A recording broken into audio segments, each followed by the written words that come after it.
two-group start was a success, being our first time out, including different additional stakeholders, different volunteer teams of firefighters to assist us with controlling the crowds, the runners, etc. Also doing dress rehearsals and dry runs certainly helped us. Can't confirm just yet whether we will continue with street finish, but you 100% correct on the points you touched on with the stadium finishes in terms of the constraints we have, or things like steps, etc., or space availability. We, at this point, we have been, discussing the numbers going forward for the up run and future down runs, etc. That is still in our planning phase at the moment, and in due course we will be sharing that information with the running community. Exactly what our objective is in years to come, where we want to attract the younger running community to start being interested in Comrades and participating, so that our average age of the Comrades runner does become a younger statistic. Currently, the race launch date is being planned for early November. We haven't publicized it just yet. We'll keep the entire running community updated very, very soon. The announcements will be our confirmation of the race date and making that public. So the announcement is imminent within the coming days.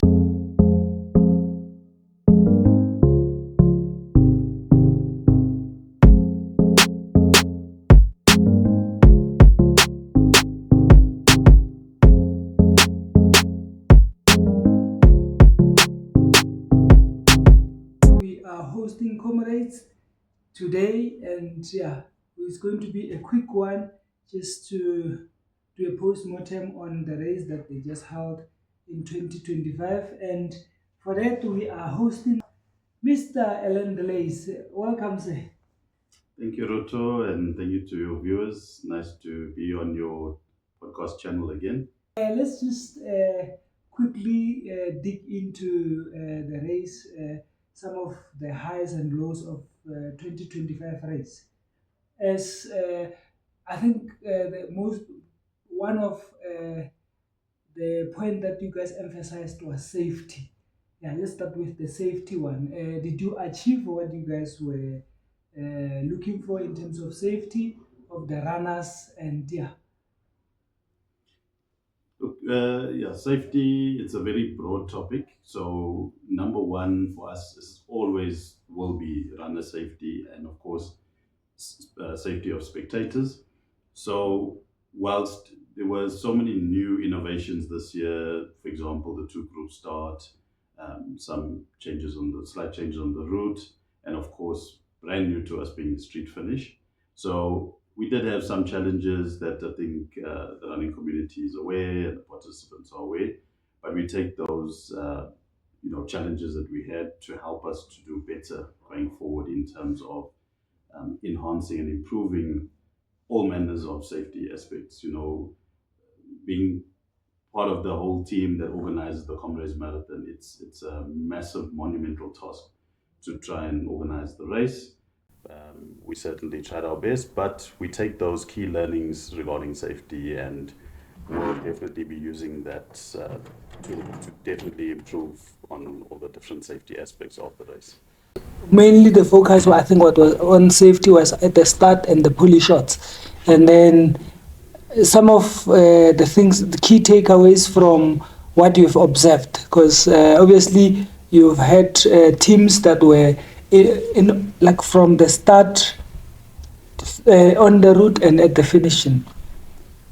Yes, so at the start, like I mentioned, the two-group start, again, as I mentioned, something new to us and to our teams and our volunteers and service providers.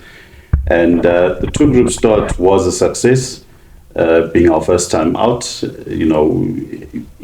including different additional stakeholders, different volunteer teams of firefighters to assist us with controlling the crowds, the runners, etc. Also doing dress rehearsals and dry runs certainly helped us ensuring that the two-group start was a success.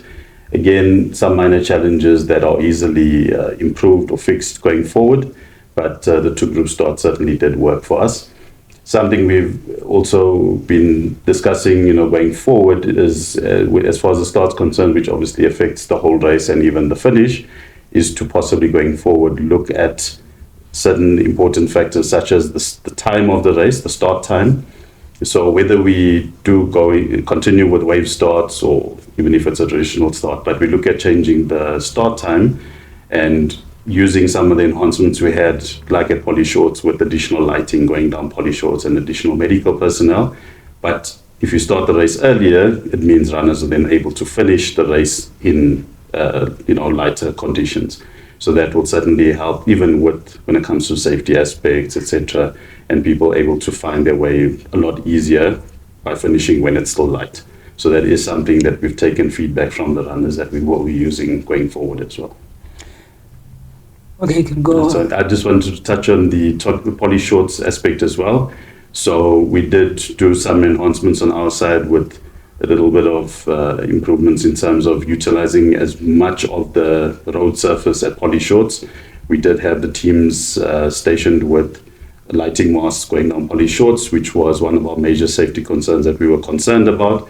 And obviously having the two group start allowed us not to have massive congestion going on Poly Shorts. And we had medical personnel stationed on motorbikes as well, which if there was any issue, they would have been on hand to easily deal with those issues. But fortunately, all our plans did materialize as far as the two group start. The exit out of Pietermaritzburg is something else to touch on, because we know we did have challenges in the past for a down run. So those were all alleviated by changing the route out of Pietermaritzburg, utilizing wider streets such as Alexander Road, Ritchie Road, etc. So that all assisted to not have bottlenecks and congestion, particularly in the first 10 kilometers of the race.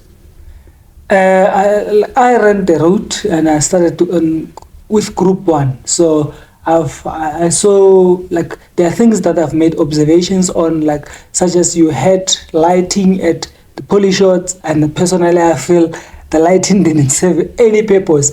And I think maybe if we started earlier, or it served the purpose maybe for the earlier start, because you had a head start of the wheelchairs and the rope runner. Maybe it served purpose when it comes to that. But on the first group, I don't know. I feel we went there with ease, and then I don't know what feedback you got out of the lighting at Poly Short. And then the other things that I've observed on the route, such as the spectator venues, whereby there were bottlenecks of spectators making a narrow path for the runners to go through, and those kind of things. I don't know if you guys have got the same observations as what I did. Yeah, just to final comment regarding the Poly Shorts aspect of the lighting. You're quite right that, the people further back within Group 1, and then of course those in Group 2 would have enjoyed the benefit of natural lighting, sunlight coming through. But it certainly did help the wheelchair participants, the rope runner, and of course the elite runners that went through Poly Shorts quite soon after they started the race. And then of course when those that came after the elites, even from Group 1 like yourself, would have then enjoyed the benefit of having natural light coming through. Then on the route, you're quite correct there, Roto, that it is a key observation of ours. Really put plans in place going forward to secure more marshals, volunteers, security personnel, particularly in the areas where you have high spectator volumes, where we have spectator zones such as in Camperdown, Cato Ridge, etc. Halfways, all those congested areas where you have lots of spectators cheering on the runners, because they do tend to encroach on the roads, particularly as the day is progressing. Yes. So we did identify that narrows down the path of the runners. Again, no safety issues reported or any major issues, but it is a concern that is 100% going to be addressed, just to try and assist those marshals that we do have in place by giving them additional resources to ensure that we keep spectators, off the road, so that runners have much wider paths to get through those high congestion spectator zones. And then as we got towards the finishing, something that I have observed, and I think you guys might have even went on social media just to see what people are saying. And then I think the darkness as we got to the finishing, as well as the finishing post the medals table, that area on the other side being very small and being congested. Yes, that was one of our key observations as well. So, like you mentioned, we did indicate that on social media, etc. There's also been, some feedback we've given to those that have inquired with us. One example is even Stuart Mann, posted some questions to us, and we fully acknowledge as the CMA that we, acknowledge the challenges, made apologies to the running community for those areas that might have caused frustration or, in terms of congestion, etc. But certainly already future plans are in place to alleviate that. One such example would be to then have or introduce meeting points similar to what you have at events such as the London Marathon, where you have large signage, dedicated volunteers that's pure purpose is to deal with whether you want to call it spectator services, but that kind of service where they can assist both runners and spectators.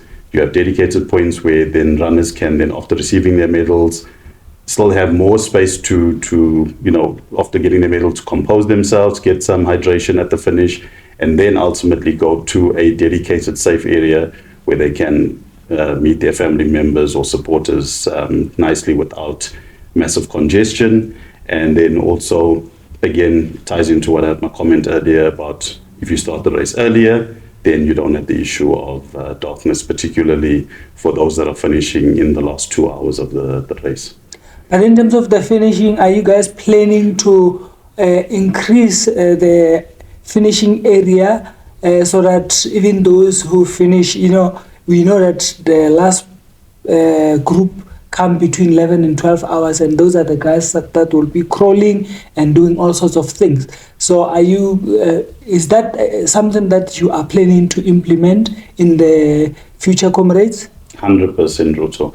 That is something that is so particularly things such as like the point you made, the finishing area for the runners after they've crossed over the finish line. So that includes what we call the no-go zone, which should ideally only be runners in that area.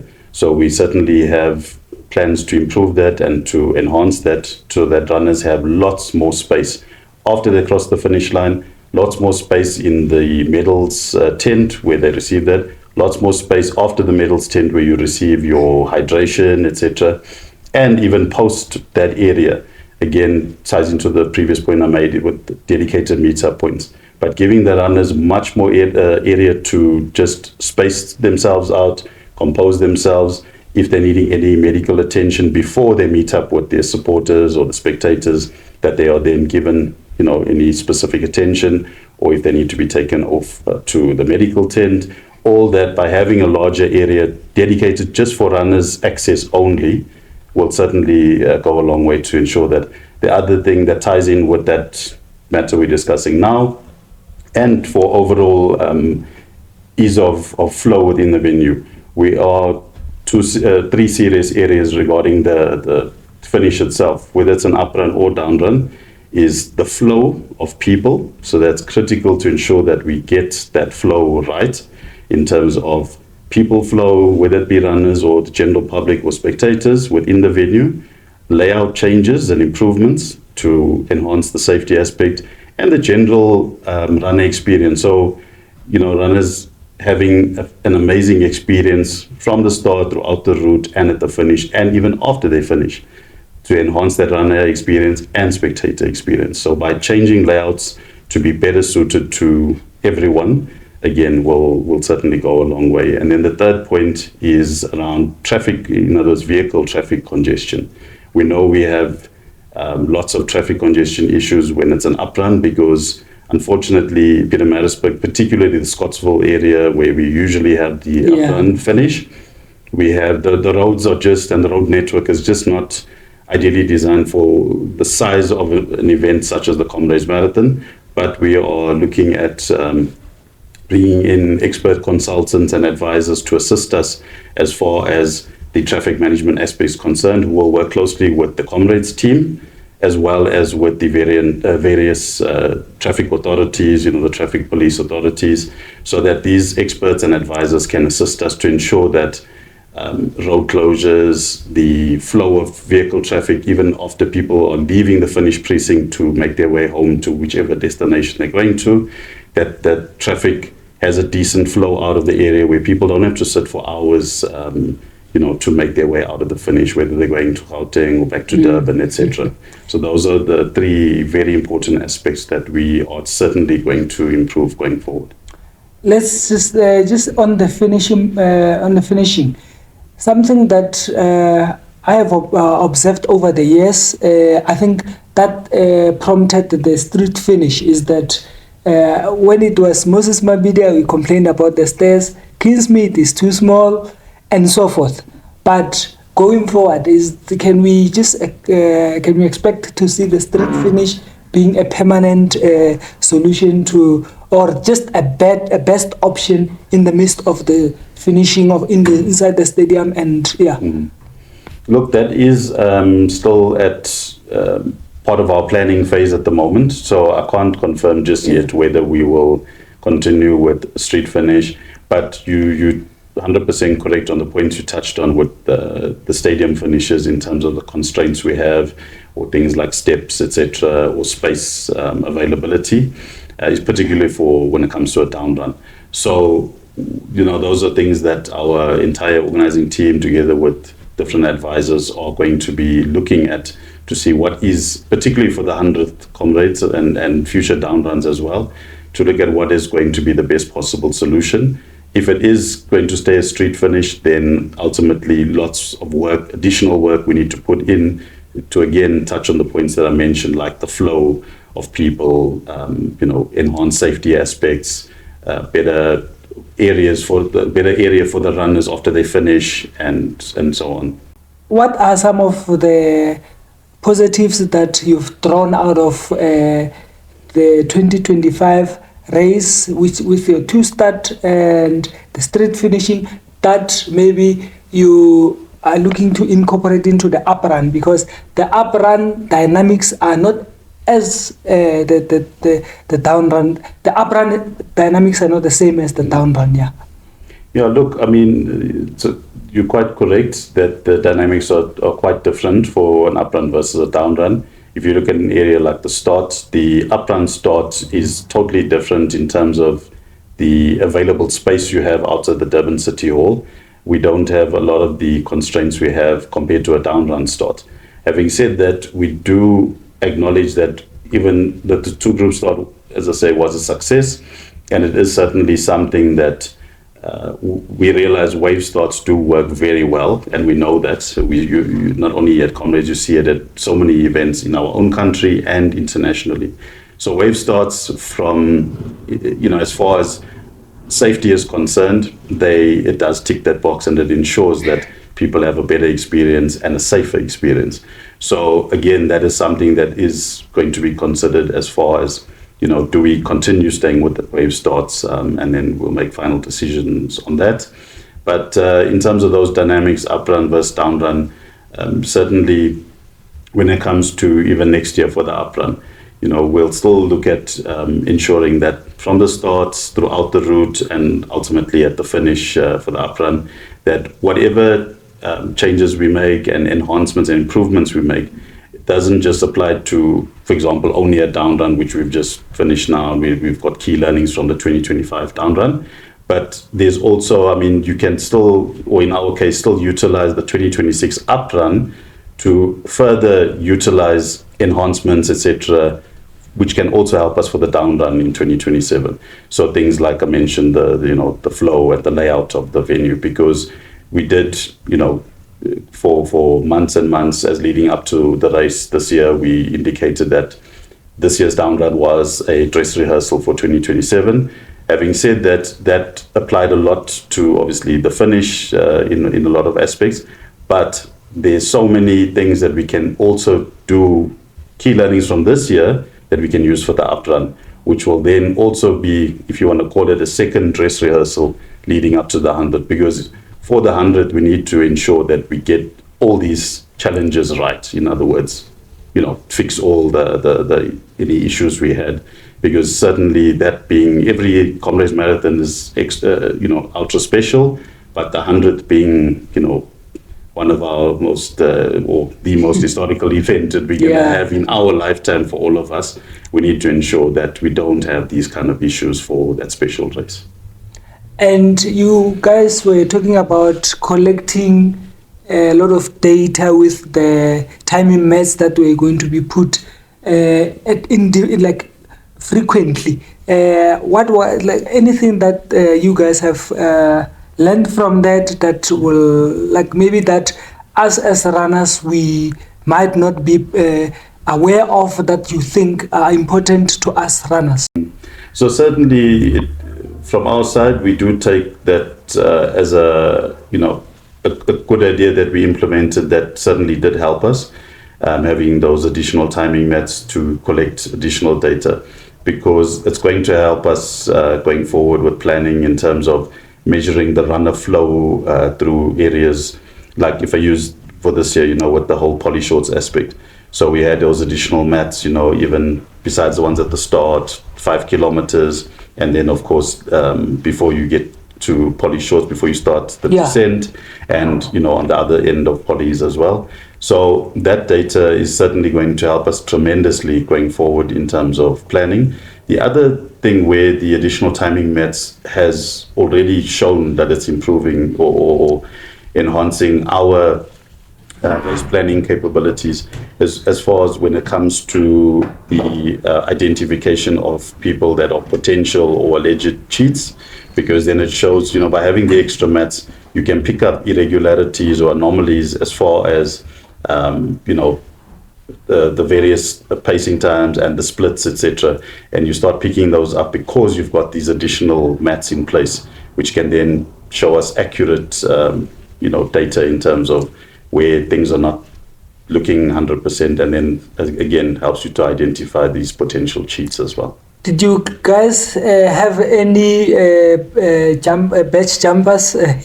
Because I think I've spotted few on the road. This one looks like the sitting says the number says S. I mean, we just go into 15 kilometers and he's in the midst of us. So those kind of things. I thought maybe this one was a batch jumper, but I could not, without data or without facts, just say he jumped the batch. Yes, I can confirm we did have batch jumpers.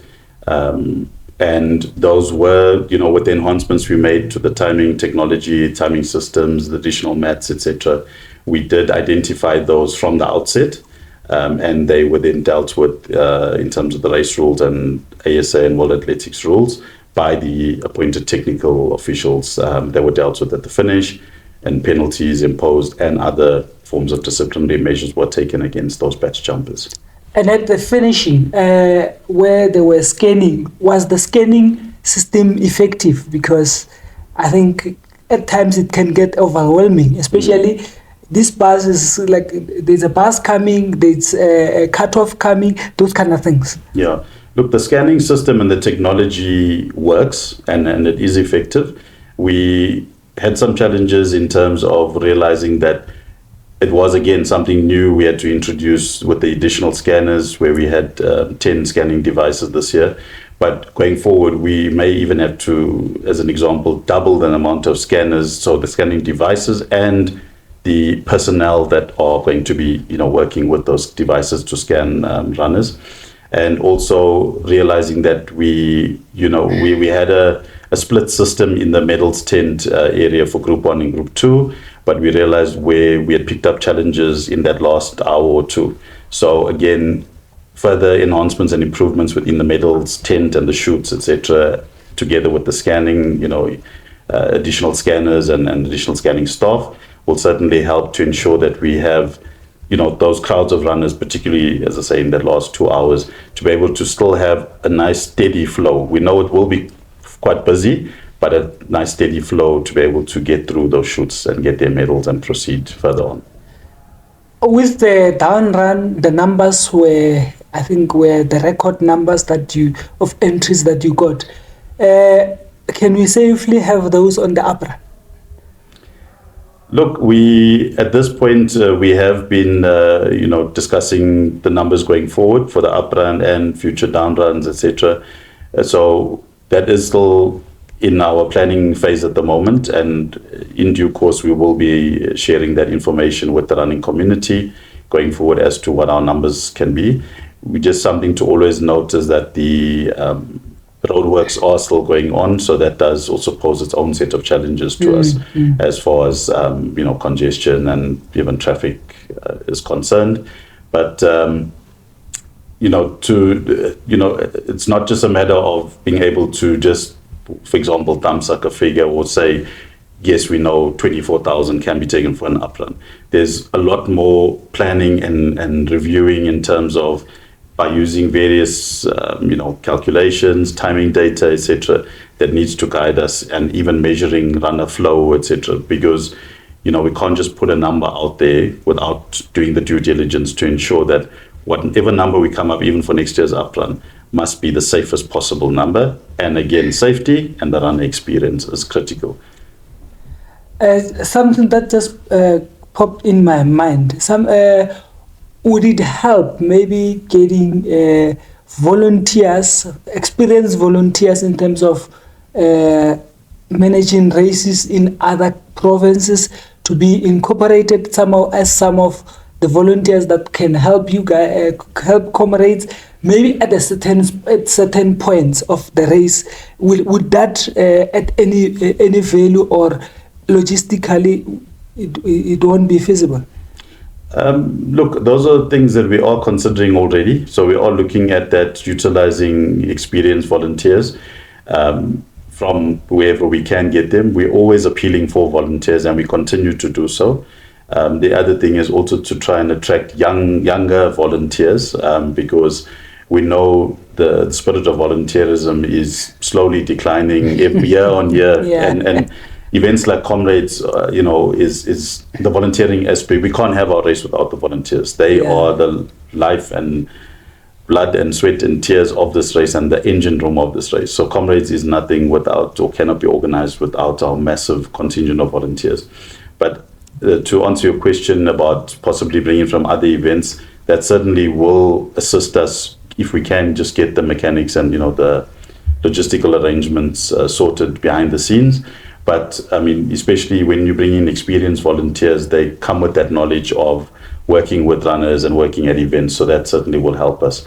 The other thing is also bringing in additional students. We already make use of lots of universities and colleges, etc., like DUT as an example, UKZN, even all our physio students, which a lot of people are not aware. Our 8 physio stations on the route, the physios at the finish, those are physio students from all over the country. Yeah. So we've got existing, practices in place we've been doing for years. Those physio students are a good example.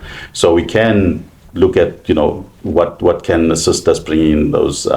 Another key area we've identified for existing volunteers that we have is also to do enhanced training programs with them, in the build up to the race, like we do all our various dry runs and rehearsals.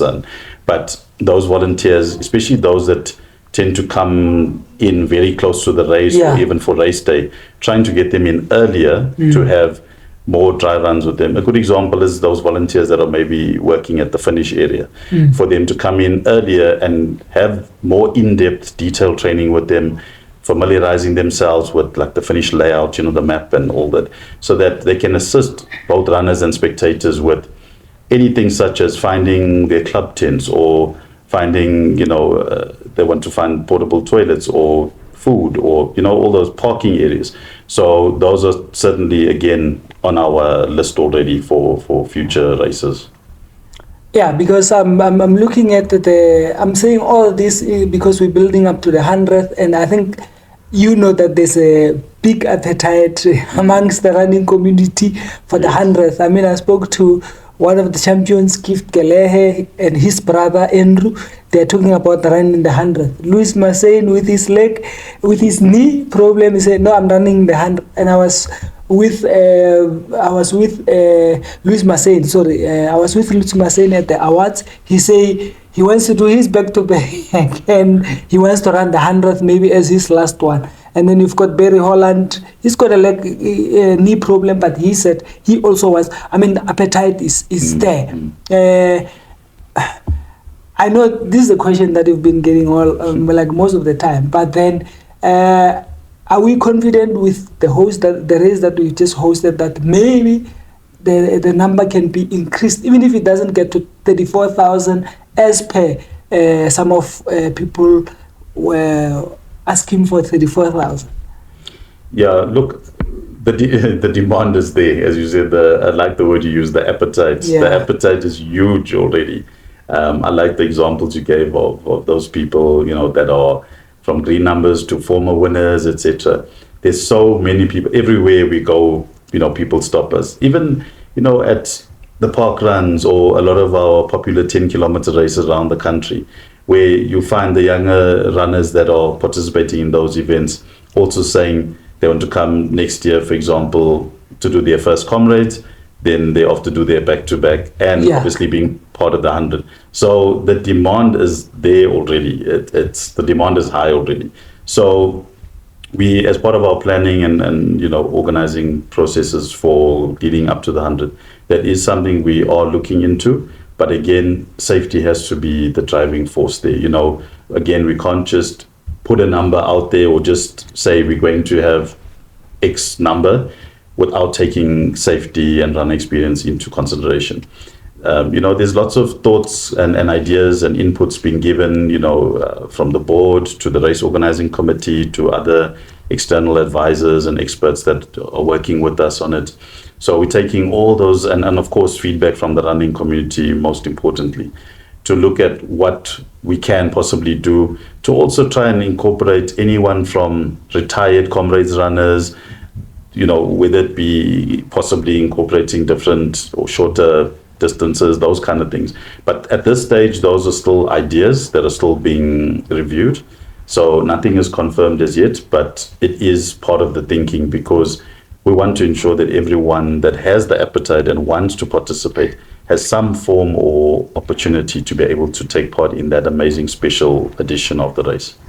In a follow-up on that one is that races like Two Oceans, they would have the main race on Sunday, and Saturday they would have the shortened distance of because I think you might have seen during COVID where when you said 21 kilometers, you're allowed to register 21:45 and those kind of things. I know people would want to do, there's no Comrades, like people would feel like they've done Comrades when they've passed all those points that they are being mentioned as part of Comrades. But then I think wouldn't it be better maybe to have those shorter distances maybe on Saturday and then the main race on Sunday?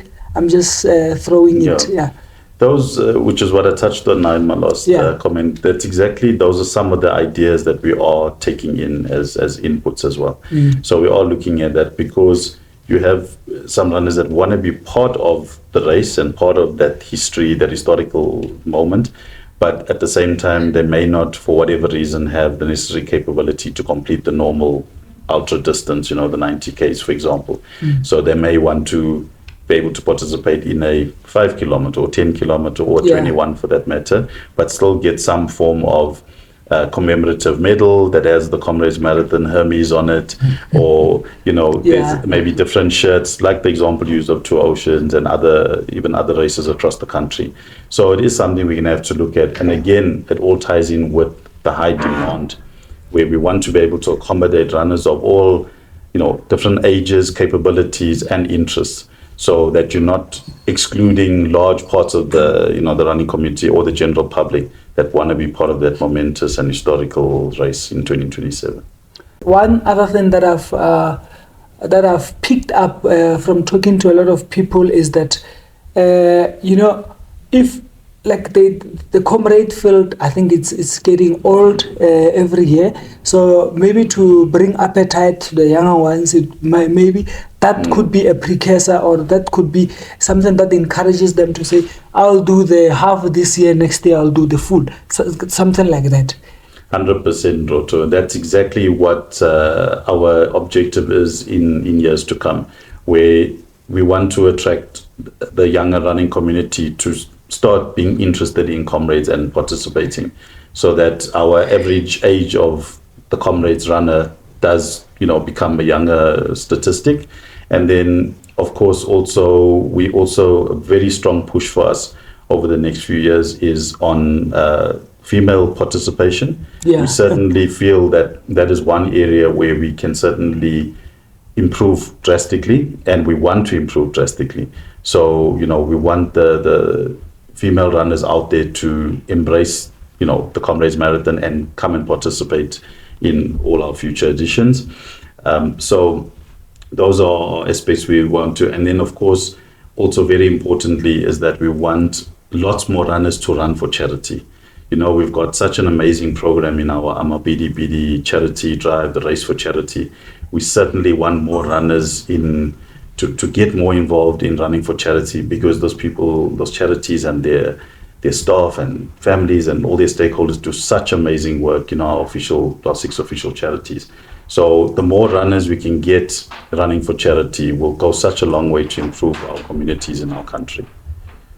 Nice one. And then now that we are nearing, I think we are approaching summer, have you guys decided on the launch date of Comrades and those kind of things? Yeah, so we've got our calendar that we've formulated. We currently, the race launch date is being planned for early November. We haven't publicized it just yet. We will be announcing it very soon. There is still some considerations around the race launch date, whether we should keep it the same, in other words, in early November, or possibly bring it a bit earlier. But we will keep the entire running community updated very, very soon. The announcements will be coming out.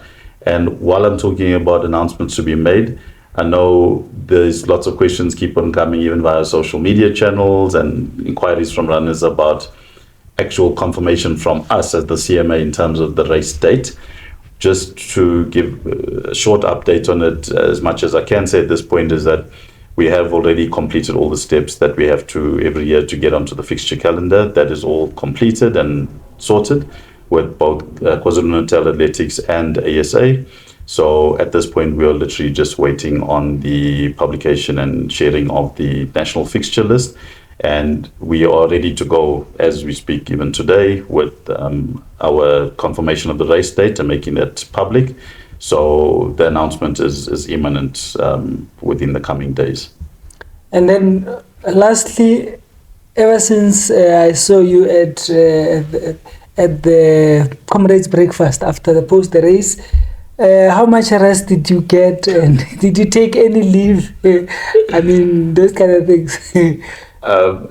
So, interesting question. So what usually happens for people like myself and lots of our comrades, our volunteers, our staff, board members, etc., all of us, our race organizing committee, everyone that's involved with for the months and months of planning and minimal sleep, etc. So it takes its toll on our bodies, on our minds. So you're still running on adrenaline, even in the days post Comrades. But what usually happens around the Wednesday after Comrades is your body starts shutting down. And, interacting, if I use myself as an example, you interacting with thousands of people over months, and of course in race week, particularly, and race day, and it's also that time of the year, winter time, etc. And then within a few days after race, your body crashes, you then get a bout of flu, etc. But then thereafter, you start coming, life slowly starts coming back to normal. But to answer your question, I did get a little bit of rest, not too much. We'll see in the coming weeks if I get an opportunity before it gets hectic, busy again, if I might get another bit of a short break. At the moment, in this period, even, the reason I'm in Gauteng now chatting to you is because we're still, wrapping up some of our debriefs with our race sponsors, Comrades Marathon sponsors and partners. We've had all our debriefs with our service providers and the race organizing committee portfolios and volunteers. But just wrapping up the sponsor debriefs with our various sponsors at the moment. So as I say, I'll have to just find an opportunity sometime soon to get a little break here and there in between, because we are already fully into planning, as you can hear, for 2026 and 2027 at the same time. But you guys are doing a great work by steadying the Comrades ship, because at times, like last year, we felt like wheels are coming off. But I should commend you for the good work that you guys are doing with Comrades. A race of that magnitude, there are bound to be mistakes here and there. There are bound to be, it cannot be perfect. Like I usually say, we create perfection. Like you cannot have a perfect race, but you can try and perfect the race. And I think you and the new board are doing a great work in terms of that. And keep up the good work. And thank you very much, Roto. It really means a lot to hear that from you. And I and the board and our staff and our race organizing committee and all our over 6,000 volunteers, we really appreciate those sentiments, and you're quite right that, you can never ideally have a perfect race, but it's how you aim for perfection. And also, something that I think the running community has embraced us as all the current officials of the Comrades Marathon, where we've taken the approach of listening to the running community. We acknowledge the changes, apologize if and where needed, but you sincerely take on the feedback. Don't take it personally, take it constructively, because at the end of the day, we're all here for one purpose, and that's to be involved in some way or other, whether you're a runner, whether you're an organizer, volunteer, but we're all here for this amazing race called the Comrades Marathon. And then just the last one. I know I said lastly, I saw on Comrades Communication there is something that is currently going, whereby you can claim, I don't know what it is, but by visiting the museum and so forth. Can you just talk us through that? And most of your field comes from Gauteng. How do we even access that?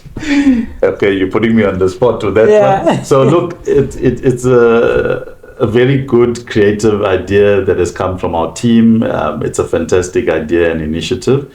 The intention was to, for our Comrades Museum, to get visitors and particularly Comrades runners to come and experience the Comrades Museum, go on a free museum tour with our museum curator, and just, enjoy that, seeing all the amazing, artifacts and displays within the museum.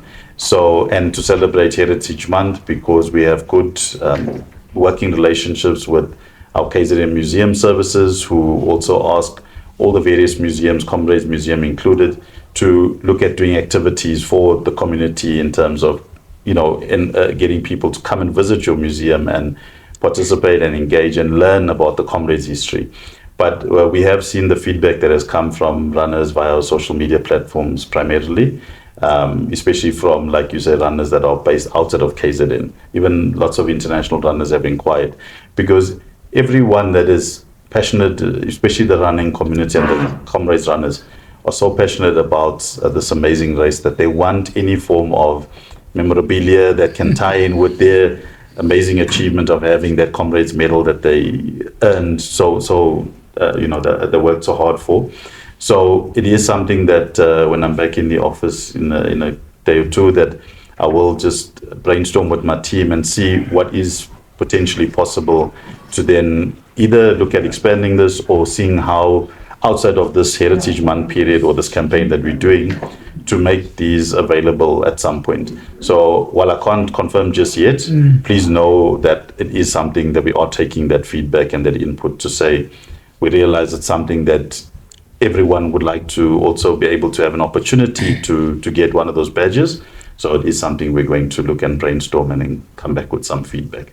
But I guess the long and short of what you guys are doing for the heritage is that you're encouraging us to visit the Comrades Museum, of which I know usually when we come for Comrades, we're focusing at the expo, which is in Durban. We just drive past. But even, I think, what you need to communicate more. I know you are communicating, but that you need to emphasize more is that the museum is open all week, and people do visit KZN. I know. Yes. They can just drive past. It's not even far off the freeway to go there and just do the museum tour, because I mean it will be outside Comrades. It will be chilled, relaxed, and yeah. Yes, quite right, Roto. And we do from time to time, but you point taken that we can communicate it more and better, and we will do so going forward. And yeah, for the running community to be aware that it's open 5 days a week, the whole day, every day. And our museum curator is amazing at what she does in terms of sharing that Comrades knowledge and making that Comrades history come alive as part of that tour. And importantly, the tour is free as well. Lots of museums you have to pay a small entry fee. The Comrades Museum is free entry. So we really encourage our Comrades runners and to bring their families, their kids, etc., running mates, etc., just to come and experience it and have that tour when they are popping into KZN, or maybe if they're coming from Gauteng on their way to Durban. Like you said, short detour through New England Road into Comrades House, very short detour, and then they can get back on their journey thereafter. Thank you for your time, Alain. And yeah, I'll see you very soon. Thank you, Roto. Always a pleasure seeing you, and always a pleasure being on your podcast. And we continue, just if I can, just a parting shot from my side, we continue to have that open door policy to the running community. If and when runners have ideas they want to share with us, or thoughts even for the future planning, please feel free to share those with us. We will embrace those ideas and acknowledge them and see what we can use that can further enhance the race for the runners. Thank you. That brings to an end our conversation with Alain Dalais from Comrades Marathon. And for you at home, like, subscribe, comment, and we love what we do what we love. We'll see you in the next episode. Until then, thank you. Sharp, sharp.